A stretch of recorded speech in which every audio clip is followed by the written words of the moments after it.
Mesdemoiselles et messieurs, nous sommes en direct du Salon du Livre et de la culture kimbanguiste. Comme les éditions précédentes, nous sommes à Blanc-Ménil, en région parisienne, dans l'enceinte de la paroisse de Paris-Lumière. Alors, à travers les livres et diverses publications, le Salon du Livre et de la culture kimbanguiste, nous sommes un maillon fort de l'évangélisation.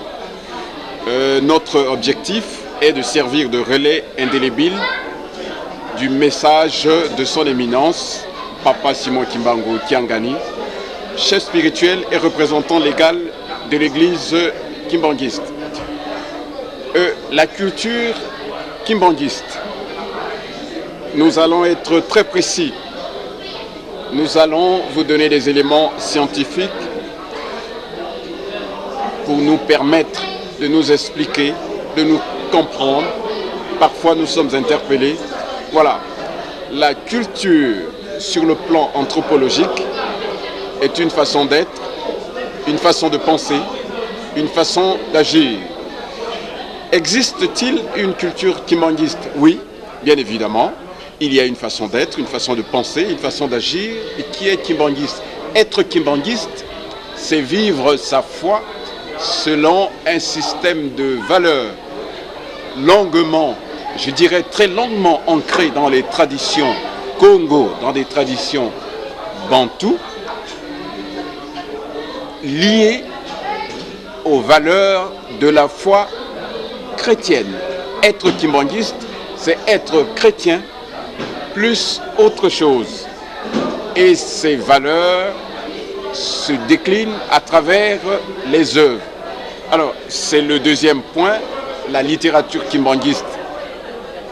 Qu'appelons-nous littérature?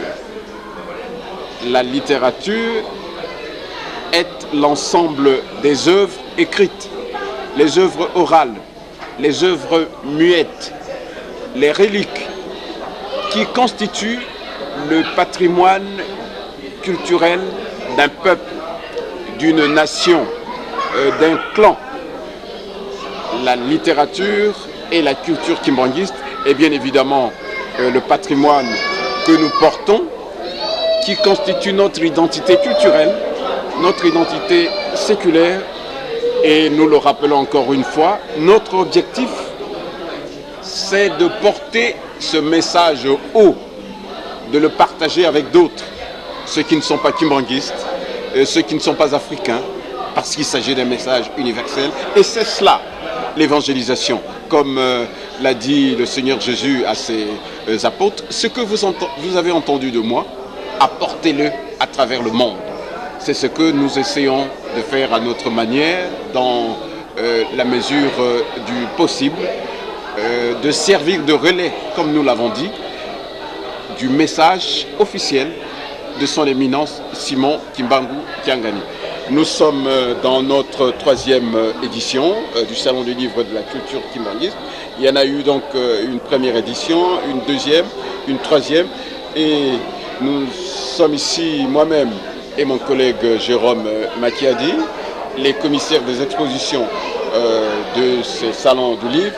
Je vais donc passer la parole à mon collègue Jérôme Makiadi qui nous fera la rétrospective des éditions précédentes, du premier, du deuxième jusqu'au troisième salon, pour nous permettre de vous donner une idée sur le parcours déjà parcouru jusque-là. Papa Jérôme Makiadi. Merci Papa Enoch. Donc nous avons déjà eu l'occasion d'en parler. Nous sommes à la troisième édition du Salon du Livre et de la culture kimbanguiste. La première édition a eu lieu en 2013.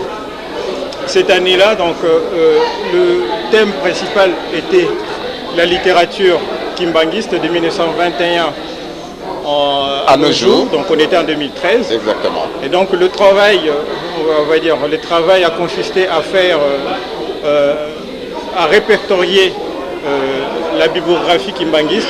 Un essai bibliographique sur l'ensemble des œuvres publiées C'est une sorte d'inventaire qu'on a fait. Exactement. De toutes Exactement. les publications qui existent depuis 1921 à 2013.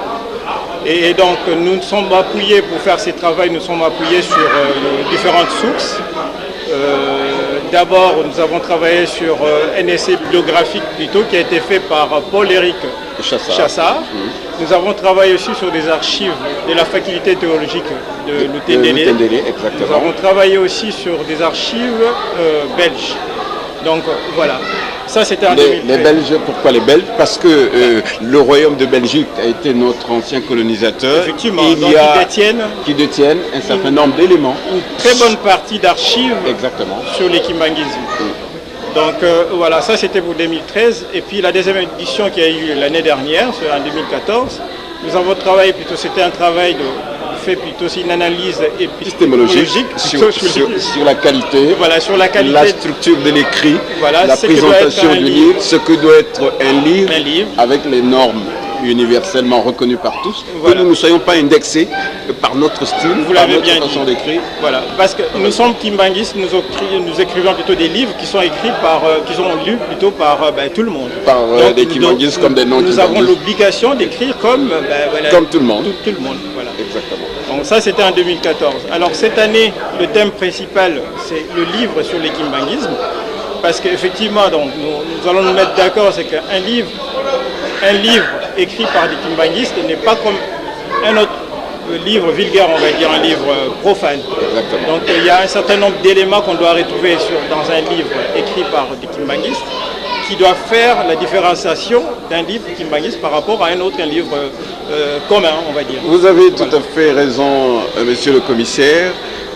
La matière que nous traitons, c'est-à-dire l'enseignement de Papa Simon Kimbangu à travers son ministère de prédication, porte sur la religion kimbanguiste. Effectivement. Et les écrits, la matière que nous traitons n'est pas une matière profane, il s'agit d'une matière religieuse. Voilà.